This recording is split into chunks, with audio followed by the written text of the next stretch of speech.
네, 오늘 새롭게 선보이는 코너입니다. 아니 원래 광야의 토론자들이 있었는데요. 네, 둘이 토론하지 않고 일종의 월간지처럼 꾸며보려고 합니다. 월간 김종민이라는 코너, 또 월간 광야라는 코너인데요. 더불어민주당의 김종민 의원 스튜디오에 모셨습니다. 어서 오십시오. 예, 안녕하세요. 네, 상황이 굉장히 급박하게 돌아가요. 지금 거제 옥포 조선소가. 많은 분들이 기시감을 느낀다고 하는데 저는 사실 좀 두렵거든요. 왜냐하면 저희가 쌍용 자동차 때도 봤고 또 특히 용산 참사를 봤잖아요. 네. 의원님도 당시에 다 뭐 시민의 한 사람으로서 그때 국회에 계셨나요? 아니죠. 국회 전. 네, 국회는 아니고 네. 밖에서 보고 있었죠. 밖에서 시민의 한 사람으로서. 그때도 지금과 같은 그런 이제 두려움, 네. 위기의식 같은 게 있었어요. 일단 용산 참사를 한번 가볼까요? 네. 그게 이명박 정권 초기였죠. 그렇죠. 용산역 바로 앞에 있는 건물에서 지금 너무 건물. 비슷해요. 상황이. 네. 어떤 뭐냐면 네. 정권이 들어섰는데 그 전에 어떻게 보면 약간 부당하고 과도한 공격을 바탕으로 정권이 바뀐 거예요.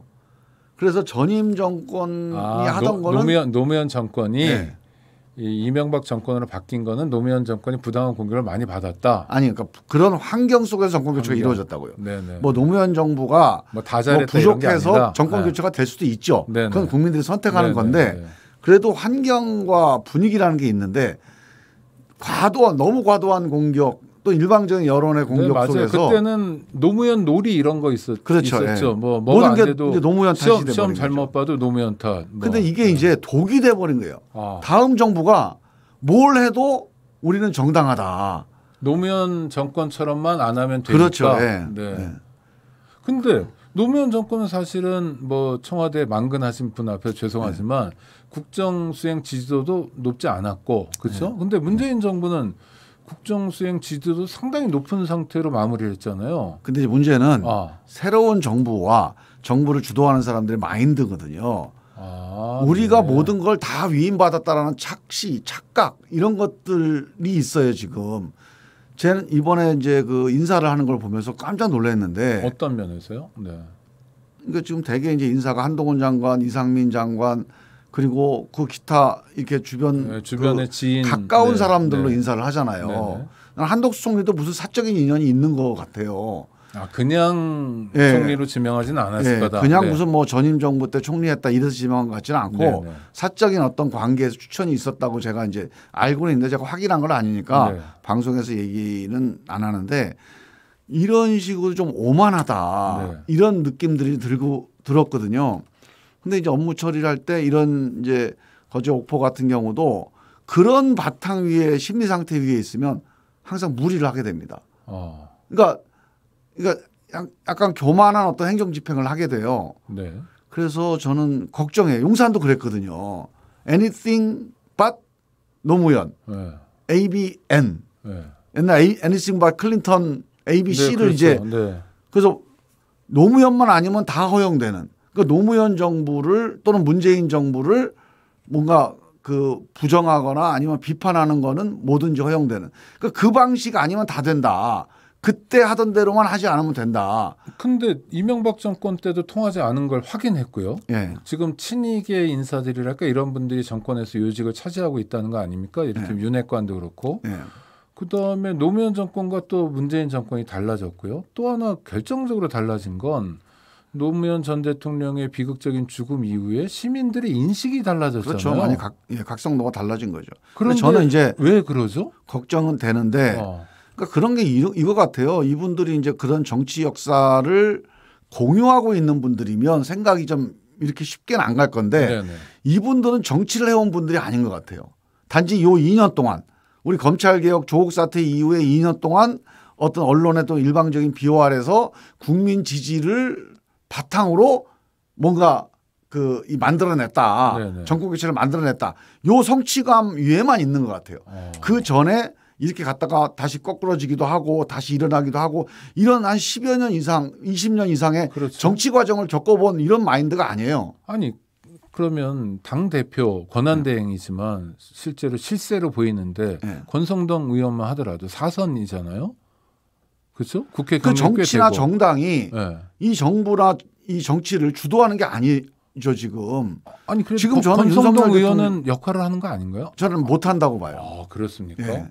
지금 윤석열 대통령과 그 주변에 네. 뭐 이게 김건희 여사라는 말도 있고 한동훈 장관이라는 말도 있고 또는 뭐 뒤에 우리가 모르는 뭐 누가 있다고 얘기도 하는데 저는 이런 네. 사적 관계가 지금 의사결정이나 아니면 이 전국을 또 중요한 결정을 주도하고 있는 거 아닌가. 네. 그러면 사실은 제가 보기에는 그 분위기 또는 그런 문제의식 같으면 사실은 좀 위험한 결정들을 인사결정들은 되게 위험한 결정들이 많았어요 지금. 그러니까요. 지금 요새 뭐 얘기하는 청와대 9급 인사나 이런 것도 사실 9급 인사를 사적 채용했다 이거 자체만 갖고 이렇게 여론이 들끓는 게 아니에요. 장관 인사부터 하는 걸 보니까 되게 사적으로 의사결정을 네. 하는구나. 하나의 사건이 아니라 네. 일관된 흐름 속에 거예요, 정권이 지금. 있다. 그렇죠. 그걸 네. 이분들이 잘 모르고 있어요. 그런 누적 위에서 제가 누누이 얘기했지만 한동훈 장관 저는 뭐 똑똑하다고 봐요. 네. 한동훈 장관을 법무부 장관에서 파격적으로 임명하는 이런 것들 이런 의사결정들을 계속하면서 누적이 되니까 이거를 모든 걸 다 이렇게 해버렸네. 이렇게 사적으로 의사결정을 했네. 이런 느낌과 불신들이 쌓여 있기 때문에 9급 인사도 야 이거 문제가 있구나. 걱정스러워하는 거죠. 그럼 김종민 의원님께 뭐 하여튼 등장인물들은 대충 다 아시니까 또 법사위 활동도 하셨고 지금 정권은 국민의힘 정권입니까? 윤석열 정권입니까? 완전히 윤석열 정권입니다. 완전히 윤석열 정권입니다. 제가 국민의힘 의원들하고 대화를 나눠보면 그분들도 공무원들이 여당이니까 여당 의원 대접 좀 하는 거 이게 바뀐 거죠. 그게 좀 예전보다 대접이 좀 나아진 거. 그렇죠. 그건 완전히 바뀌었습니다. 특히 공직자들은 여당 의원이냐 야당 의원에 따라서 좀 대하는 태도가 달라져요.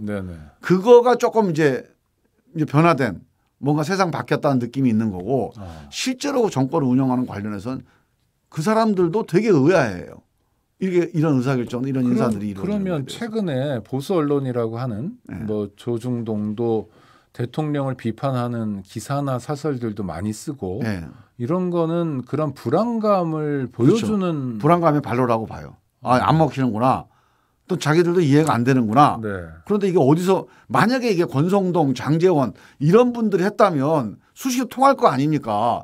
그분들한테 밥 먹으면서 얘기도 하고 전화해서 얘기도 하고 하면서 뭔가 시정될 거예요. 그 사람들은 정치인이기 때문에 그런 얘기를 들으면 반영을 합니다. 아, 말귀를 알아듣는다는 거죠. 네. 근데 장제원이나 권성동 같은 정치인들의 역할을 지금 안 하고 있는 겁니다. 제가 보기에. 안 하는 게 아니라 못 하는 거네요. 못 하는 거죠. 역할을 윤핵관이라는 건 그럼 언론에 의해서 좀 부풀려진 만들어진 거고 저는 기본적으로 윤핵관은 또 다른 윤핵관이 있는 것 같아요. 네, 그러니까 보이는 윤핵관과 눈에 보이지 않는 윤핵관 공식 윤핵관과 비공식 윤핵관이 있는 것 같아요. 그런데 김 의원님 판단에 따르면 비공식 윤핵관이 훨씬 더 파워풀하다. 실질적인 역할을 하는 거고요. 그러면 이건 심각한 사태 아닙니까? 저는 그래서 이게 윤석열 대통령이 이제 검찰총장이 아니에요. 그렇죠. 검찰총장만 해도 그 권한이 제한돼 있습니다. 그리고 문제가 있으면 또는 어떤 사적으로 뭔가 판단을 잘못하면 그게 이게 공적인 시스템에서 통제가 돼요. 법무부에서 통제도 되고 청와대 민정수석도 그렇죠. 있고. 그리고 기본적으로 뭐 형사소출을 하려고 하더라도 법원에서 또 다뤄야 되는 거니까 완전히 마음대로는 아니죠. 그런데 이제 대통령은 사실상 이른바 우리가 통치권이라는 표현을 하는데 그게 뭐 좋은 표현은 아닙니다만 하여간 그 헌법과 법률이 광범한 그 임의 권한을 위임하고 있거든요. 그래서 그 권한을 이런 식으로 쓰게 되면 그건 뭐 100% 저는 사고 난다고 봅니다. 지금 되게 위험한 상황이에요. 그래서 저는 빨리 정당 기반의 대통령제를 해야 됩니다. 지금 완전히 개인 대통령제를 하고 있는 거예요. 대한민국은. 이게 문제입니다. 사실은. 청와대 비서실이라는 게 사실은 대통령 개인을 보좌하는 기관이지 정책결정 기관이 되면 안 돼요. 정책결정은 큰 결정은 정당에서 하고 그다음에 구체적인 그 단기적 결정은 내각에서 하는 겁니다. 근데 지금 청와대가 장기 결정도 하고 단기 결정도 하고 이런 역사를 뭐 우리 정부 때도 그런 게 있었어요. 이 제왕적 대통령제의 역사를 빨리 끊어내야 되는데 저는 그전에는 문재인 대통령, 노무현 대통령, 김대중 대통령은 정당 생활을 해본 분이잖아요. 그렇죠. 그러니까 어느 정도 그런 어떤 제왕적 대통령의 문화에서도 정당과 어떤 시스템적인 그런 보좌를 수용할 수 있는 인적 관계가 좀 있죠. 알겠습니다. 지금은 그러면 이런 조언이 통하지 않는 상황이겠네요. 저는 이제 이런 거예요. 이제 이런 사고가 몇 개가 나잖아요. 네. 그러면 아마 윤석열 대통령도 이분도 그래도 정권 교체라고 하는 게 문재인 정부에 대해서 막 공격도 하고 비판도 하고 그러면 된 거 아닙니까? 그렇죠. 그래서 당신이 민심을 대변한다고 하면서 정치를 뛰어들고 또 정권 교체까지 된 거예요.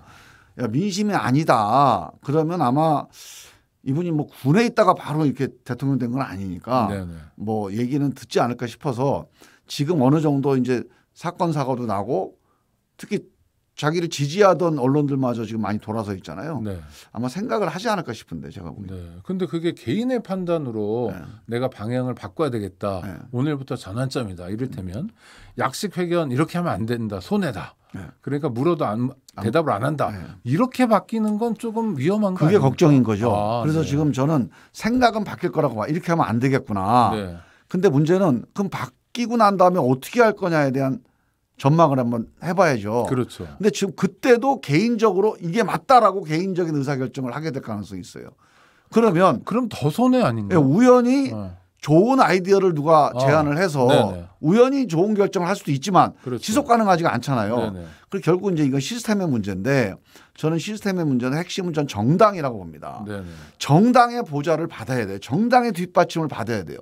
대통령 한 사람이 어떻게 대통령이 행정수반으로 그런 광범한 권한을 갖는데 혼자서 주변에 있는 자기 주변에 있는 친한 사람들하고 이 나라를 운영하게 그렇게 헌법이 만들어졌을 리가 없죠. 아니 그리고 아무리 천재여도 그 역할을 다 수행하는 건 불가능하잖아요. 그럼요. 대한민국 이미 너무 큰 나라가 됐잖아요. 그러면 불가능합니다. 점점 어려워져요. 옛날 박정희 때 이게 가능했던 겁니다. 청와대 정부가. 만기 칠남식으로 쭉 박정희 뭐 때나 임자 이러면서 청와대 주변에서 똑똑한 사람들 모아가지고 미국 유학 갔다 온 사람들 또 육사에서 좀 잘 나가던 사람들 모아가지고 참모들 중심으로 해서 의사결정이 가능했던 거예요. 네네. 그걸 우리가 아직까지 하고 있는데 그게 왜 아직도 남아있냐면 김대중 김영삼 대통령 때문에 남아있는 겁니다. 네네. 근데 이분들은 이미 오래 정치를 하신 분들이라 정치적 어떤 시스템 속에서 의사결정하는 게 개인적 이건 인프라에 있었어요. 그게 가능했는데 그렇죠. 그 이후에 노무현 대통령 때 이제 좀 그거 좀 연장하다가 이명박 박근혜 문재인 대통령 세 분 대통령은 그런 게 약했습니다. 그러면서 어려워진 거예요. 윤석열 대통령은 더 약하죠. 너무 약하죠. 근데 이거를 그냥 이런 사적인 관계로 국정 운영을 하겠다. 지금 청와대 비서실 혹은 뭐 그 장관 임명하는 걸 보니까 이게 이런 사적인 관계나 의사결정 체계가 또 되게 뚜렷해요. 빨리 정당 중심으로 저는. 근데 뭐 남의 정당이긴 하지만 김 의원님 입장에서 집권당이니까 집권당의 상태도 되게 중요한데 지금 당 대표도 뭐 그런 거리 상태인 거고요. 권한대행 상태고 이거 쉽게 정돈이 되겠습니까? 저는 이제 지금 옛날에 전두환 대통령 때나 김대중 김영삼 대통령 때 하던 방식들이 있어요. 우리가 이런 걸 다 이제 잊어버렸는데 당정협의를 하고 당 대표와 대통령이 주간 단위로 만나서 상의를 해야 됩니다. 그리고 당정협의라는 게 고위급이 있고 그다음에 실무급이 있고 이게 실질적이어야 돼. 그래서 당에 정책조정위원회가 있습니다. 정책조정위원장들이 실제로 장관들하고 대등하거나 오히려 지휘적 관계에 있어야 돼요. 정책조정위원장이 여럿이군요. 1, 2, 3, 7명 정도 되죠. 그러니까 그러면 분야를 나누는 거예요.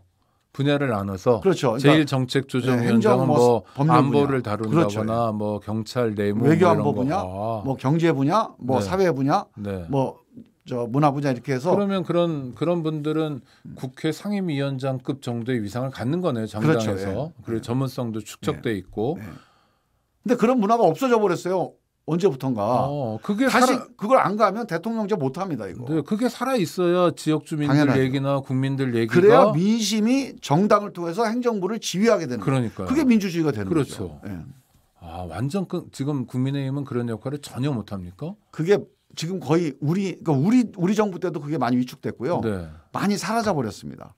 그게 김대중 대통령 때까지 살아 있었고 노무현 대통령 때부터 대통령이 정당으로부터 뭔가 정당을 지배하지 않는다. 당 총재를 안 한다. 네. 이건 긍정적인 거죠. 네. 제왕적 총재 안 하겠다. 뭐 줄 세우고 뭐 공천 그렇죠. 주고 이런 거 안 한다. 근데 네. 문제는 대통령이 정당의 지위를 받아야 됩니다. 그렇죠. 그걸 안 해버린 네, 거예요. 네. 그러니까 대통령이 정당을 지휘하지 않는 건 잘한 거예요. 네. 근데 정당의 지위를 안 받으면 그럼 대통령 개인이 권한을 갖는 거거든요. 그거 위험한 거죠. 그렇죠. 아니 또 하나 당선 과정도 네. 무소속 윤석열 후보가 당선된 아니죠. 게 아니라 네. 국민의힘 후보였기 때문에 그렇죠. 당선된 거죠. 그렇죠. 만약 국민의힘 후보가 나오고 무소속 윤석열 후보가 나왔다면 뭐 결과적으로는 둘 다 안 됐겠죠. 네. 그런데 근데 우리가 김대중 대통령 이후에 네. 당정분리라고 하는 명분 때문에 이 정당이 지휘하는 정부 또는 정당 기반의 정부, 정당 기반의 대통령 이게 흔들려 버린 겁니다. 노무현 대통령 때만 해도 네. 노무현 대통령이 이해찬 총리를 모신 이유가 민주당이라고 하는 과반수 정당이 대통령한테 추천해 준 총리다. 그래서 정동영 통일부 장관, 김근태 복지부 장관에서 정당 지도자들을 내각을 지휘하는 자리에 임명을 한 거예요. 그러면서 일종의 책임 정치를 하라는 그렇죠. 뜻이군요. 정당 네. 기반의 대통령 국정을 운영해 보겠다 하고 네. 시도를 한 거죠. 네. 그리고 비서실에 수석제를 다 없애버렸습니다. 그때. 네, 네. 이건 기본적으로 정당 지도자들이 내각을 지휘해야 된다 이렇게 해가지고. 하여튼 방식은 조금씩 다르지만 그런 전통이 있었는데 그런 전통이 사라졌고 이명박 그리고 대통령 이후에 많이 없어졌습니다. 네, 그리고 더 중요한 건 윤석열 대통령이라는 굉장히 이질적인 존재가 그렇죠. 지금 대통령 개인적인 그런 인프라도 없는 분이에요, 이분은. 그러니까 이런 제도로라도 보강을 안 하면 네. 엄청나게 어려워지는 그러니까 거라고 어디서 뭐 무슨 선출직 공무원 일도 좀 몇 번 해보시고 네. 뭐 국회의원도 해보시고 이런 경험이 상당히 중요할 그러면 텐데. 지금 이제 그런 정치적 민심들 있잖아요. 네네. 현장의 민심들과 소통할 수 있는 통로가 다양하게 확보될 거 아닙니까? 네네. 그러면 금방금방 판단을 하거나 새로운 시스템을 가동할 수 있는데 이분은 사실 그런 점에서는 관계가 예. 저는 권성동 대표하고 관계도 이런 식의 정치적인 동지 관계는 아니라고 봐요. 뭐 장제원 의원은 말할 것도 없고 네네. 뭐 권영세 윤핵관 뭐 이제 구윤핵관이라고 얘기하는 네네. 권영세 장관도 그런 점에서 이제 정치적인 교감을 한 뭐 7, 8년 나눈 관계는 아니잖아요. 그렇죠. 그런 관계는 유일하게 김건희 여사하고 한동훈 장관밖에 없는 거예요. 불안해지네요. 네. 그래서 저는 빨리 정당의 지위를 받는 전국 국정 운영 이게 민주주의의 기본입니다. 이게 대통령 개인이 권한을 받거나 의사결정을 하는 거는 맞질 않아요. 그러면 국민의힘 의원들이 화이팅을 해줘야 되는 대목이네요. 그게 이제 우리 국회의원들이 네. 아마 우리 선배 국회의원들은 이런 문화나 전통들을 많이 경험했는데 네. 점점 이게 아마 노무현 대통령 이후니까 지금 한 20년 가까이 됐죠. 15년, 네. 20년 가까이 네. 그렇지 않은 정권을 경험했잖아요. 네. 정당이 지휘하지 않아요. 네. 그러다 보니까 퇴화된 거예요. 그 기능이. 아이고. 정당 네. 내에서도. 네. 지금도 정조위원장이 누군지 잘 모릅니다. 별 정조위원이라는 역할이 게 없으니. 별로 개념이 없어요. 아마 지금도 제가 보니까 아니 의원님도 그때 국회의원은 아니었지만 네. 뭐 청와대 근무라든지 이런 경험을 통해서 네. 알게 되신 거잖아요. 그러면 국힘에도 그런 분들이 꽤 있지 않을까요? 있을 거예요 아마. 네네. 그런데 지금도 한번 보세요. 권성동 대표 그다음에 장제원 윤핵관만 있잖아요. 존재감이. 지금 국민의힘의 정조위원장 누군지 혹시 아세요? 모르죠. 정조위원장이 있어야 돼요. 네. 그 정조위원장이 관련 장관들을 모아서 회의도 하고 또 필요하면 민심도 전달하고 네. 또 필요하면 대통령한테 가서 이건 아닙니다라고 얘기도 하고 그런 정조위원장이 지금 누군지 모르잖아요. 네. 이거는 지금 뭔가 가동이 안 되고 있는 거예요. 아까 그 불안감 다시 옥포로 가면 네. 7명이 농성하는 조선소의 공권력 투입을 대통령이 연일 이야기하는 건 네. 일종의 시범 케이스 뭐 이런 건가요? 뭔가 그렇죠. 본때를 보이겠다 이런 그런 속셈인가요? 행정 집행권자 마인드죠. 그러니까 검찰총장, 경찰총장 마인드입니다. 네. 근데 검찰총장이나 경찰청장 가지고 그런 행정 집행은 할 수 있죠. 효율적으로. 네네. 하지만 민심은 만족시키지 못할 거예요. 아마. 민심하고는 계속 싸울 겁니다. 아마. 근데 대통령은 행정 전체를 끌고 가려면 민심을 얻어야 돼요. 그 행정행위 하나의 효율성만 가지고 하면 안 됩니다. 그래서 어떤 사람이 경찰청장이 난 내가 책임지고 내가 이런 행정집행을 하겠다. 왜? 이거 위험하다. 내가 네. 보기에 행정상으로 이게 맞다. 할 수 있어요. 근데 민심에서 어긋나자면 그 사람은 경질하면 됩니다. 그렇죠. 대통령은 경질을 어떻게 합니까? 경질은 헌정사에 하여튼 또 탄핵이잖아요. 초유의 사태밖에 없는 거죠. 그럼 국가적으로 네. 얼마나 큰 이제 소모입니까 그게. 그래서 그렇죠. 대통령이 네. 이런 식으로 무슨 공권력 집행 이런 지시를 하면 근데 이거를 전 정당의 정치인들이 같이 계속 대화하면서 그걸 막아줬어야 되는 거예요. 예. 주변에서 누가 막겠습니까 그거를. 그 검사하시던 분들이 주변에 있는데 그분들이 이런 판단할 수 있겠습니까? 못하죠.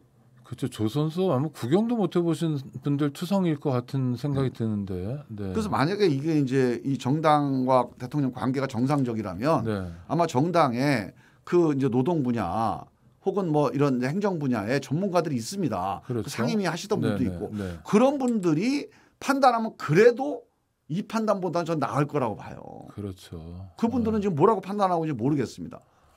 그 존재감이 없는 상태고. 네, 하여튼 김종민 의원님과 나라 걱정을 하고 있는데 민주당 걱정도 조금 해야 되는데요. 네. 자, 민주당은 전당대회를 앞두고 있어서 여러 가지 뭐 얘기가 많이 들리는데 여전히 좀 당내 갈등도 좀 있는 거죠. 이제 해소 국면이 뭐 이제 저 이재명 후보가 네. 출마를 했기 때문에 그 전에 뭐 출마하지 말라고 그래서 자꾸 이제 출마 안 했으면 좋겠다 네네. 이런 이제 논란 때문에 뭐 복잡했는데 지금은 이제 출마를 했으니까 네. 이제는 뭐 그 결정되어 있는 이 프로세스에 경쟁하는 거죠, 뭐 이제. 네네. 경쟁하고 룰에 따라서. 네. 그리고 또 뭐 그 과정에서 당원들 또 국민들에게 이쁘게 보이기 위한 경쟁. 그렇죠. 네. 이제 경쟁을 하는 거기 때문에. 네. 저는 지금은 누구를 공격하는 문제보다는 어떤 대안을 제시하느냐의 경쟁이 될 거라고 봐요. 네. 지금 이제 이재명 후보에 대한 문제도 이재명 의원이 문제다라고 하는 저도 이제 그런 얘기를 많이 했어요. 뭘 잘못했다 이런 건 네네. 문제다 뭐 이번에 나오지 마라 네. 얘기를 많이 했는데 뭐 나왔으니까 네. 어떡합니까? 그거는 네. 지난 얘기가 됐네. 네. 근데 지금은 끝났다. 뭐냐면 네. 이재명의 문제다 이거는 이제 의미가 없어요. 네네. 이재명이 문제인데 네. 그 문제를 뛰어넘을 대안이 뭐냐. 네. 민주당을 어떻게 끌고 나가야 될 거냐. 네. 어떤 정책으로 가져갈 거냐. 당혁신은 어떻게 할 거냐. 네. 이 얘기에 이제 아마 토론의 어떤 주제가 옮겨져 갈 거라 이렇게. 아니, 그리고 봅니다. 옮겨져 가야죠. 뭐 이제는 당연히 옮겨져 가고 그 과정에서 이제 이재명 후보가 무슨 얘기를 할 거냐. 네네. 그래서 얘기에 함량이 미달한다 그러면 공격 받을 거고 네네. 또 뭔가 좋은 얘기를 한다 그러면 뭐 이재명이 개항은 좀 잘못한 것 같은데 뭐 당은 좀 혁신할 것 같다. 뭐 이런 여론이 생길 수도 있는 거고. 네. 그거는 이제 앞으로 경쟁에 달려 있는 거죠. 그렇죠. 하기 나름인 거고. 네. 민주당의 역할도 중요한 게 의회 다수 의석이어서 중요하고요. 네. 또 야당의 역할이 진짜 중요하잖아요. 왜냐하면 지금 대통령실이 흔들리는 상황이라면. 네. 지금 아까 얘기했던 그런 상황들은 네. 야당이라도 정신 차리고 있어요. 그러니까요. 네. 네. 그럼 민주당은 앞으로 국민들의 지지받기 위해 사랑받기 위해서 어떤 노력을 하실 겁니까? 저는 이제 우리 민주당이 집권을 3번 해본 정당이잖아요. 네. 그다음에 이번에 2번의 그 선거 실패를 통해서 엄청나게 국민들한테 이제 심판을 받은 거예요. 비판을 그렇죠. 받은 네, 거예요. 그렇죠. 그러니까 정신이 바짝 들어있어요 지금. 네네. 아 들어있습니까? 네, 지금? 이 상태를 유지해서 지금 이 경제 민생 위기에 대한 좀 적극적인 대응, 대안 제시. 이런 것들을 좀 선도해 나갈 게 지금 민주당 역할이라고. 지금 민주당은 긴장하고 있군요. 저는 이제 이렇게 선거 3번 지고 나서 긴장 안 한다 그러면 문 닫아야죠. 네. 그래서인가요? 지지율도 좀 오른 거죠. 반사 이익이 큰가요? 그건 뭐 아직까지는 반사 이익이라고 보고요. 네. 지금 민주당이 뭘 잘해서 지지율 오를 상황은 아니에요. 뭐 잘한 게 아직은 없어요. 근데 좀 전에 강민정 의원 스튜디오에 모시고 인터뷰했는데 7월 8일 날 혼자서 옥포 조선소에 갔다 오셨대요. 이런 것들을 많이 하면 그런 것들이 이제 누적이 되면 바뀌겠죠. 지지를 해주죠. 지금 안 그래도 우리 의원들 중에 우리가 같이 현장을 좀 가야 되는 거 아니냐. 네네. 혹은 지켜야 되는 거 아니냐. 뭐 이런 의논들이 있어요. 네네. 근데 그거는 좀 이제 의견 차이는 좀 있습니다만 네네. 그러니까 그런 식의 국민과 함께하는 현장과 함께하는 민주당 이런 민주당의 모습들로 빨리 이제 바뀌어 나가고 그게 전달돼야 되겠죠. 그러니까 의원들 중에 전문성이 있으니까 어떤 분들은 산업은행 쪽 가가지고 야 니네가 대주주인데 역할해라 기재부 역할해라 어딘 노동 쪽에서 또 현장에서도 이렇게 하면 정당이 정부는 아니지만 그래도 극단적인 사태를 막는데 기여할 수 있을 것 같은데. 그리고 국회가 빨리 이제 상임위가 가동되면요. 기본적으로 상임위라고 하는 법적인 권한이 이제 집행권은 아니지만 집행을 지휘하는 권한입니다. 국회가. 법으로 지휘하고 예산으로 지휘하잖아요. 법과 예산권을 가지고 있다는 건 지휘권이 있다는 거거든요. 그러면 이 개별 행정에 대한 집행 권한은 아니어도 그 집행 권한을 나중에 우리가 감사할 거다. 이렇게 법으로 이렇게 예산으로 지휘할 거다. 이런 예고를 통해서 경고를 통해서 지금 현재 있는 집행도 바꿔낼 수가 있어요. 그렇죠. 그리고 현장에서 국회 불러서 경찰청장이나 행안부 장관 불러서 얘기 들어보면 할 수 있죠. 꼭 공권력 투입 말고 다른 방법도 있지 않냐 찾아봐라. 그럼 그 앞에서 우린 무조건 투입밖에 없어요. 이렇게 얘기하지는 않겠죠. 그럴 때 국회의 역할이 있겠죠. 아유, 오늘 후속 토크까지 감사하고요. 사실 여쭤볼 일은 많았는데 또 다음 기회에 여쭤보도록 하고요. 하여튼 너나 없이 같이 나라 걱정하는 이상한 시절인데 김종민 의원 화이팅 보여주셔서 감사합니다. 걱정입니다. 걱정이요. 네, 걱정입니다. 청취자 여러분 감사합니다. 다음에 또 뵙겠습니다. 네.